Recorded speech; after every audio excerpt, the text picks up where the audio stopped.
The breeze of the night blew Ava's hair into a mess.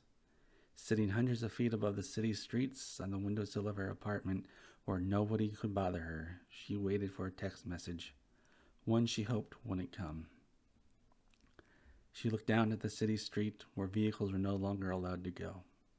A swarm of people walked between the neon-lit entrances of the shops and restaurants, not noticing the young woman dangling her legs far above them. Ava chose to live in this particular apartment building because of its location. Next to the only 5-story arcade in the country, the building also housed her workplace, the city's largest board and video game store, itself occupying 3 stories.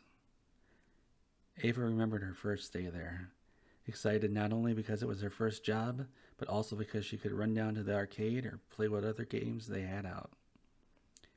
After only a few months, she started and ran a game club for the store. She ran game competitions and made sure there would always be a place for people to just sit around and have some fun. Her coworkers thought it odd how much she loved working at the store. They thought she would become just as miserable as them, but she thrived.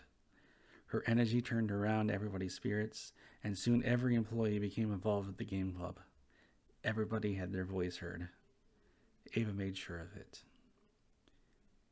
If somebody came off the street, she always tried to get them to play a quick board game like 8-Minute Empire. Ava just wanted to make sure everybody left knowing they always had a friend to play with. The text message Ava hoped would never come did. She knew it had to come. There wasn't any way around it. But with it right there in front of her face, she had to accept the truth. Her heart sank. After all this time, it was over. She could no longer continue. Ava slid back into her apartment and walked to her game table, lit by a single bulb above that changed between random warm colors. She picked up a white piece from the table and held it to her mouth. No matter how much she wished she could undo the past, she had to go on with the choices she made, good or bad. She placed the white piece on the board and sent a text message back to her opponent. You win. I resign. Want to try a different game tomorrow? If you enjoyed that story, subscribe and press the like button. If you didn't like it, subscribe and press the like button.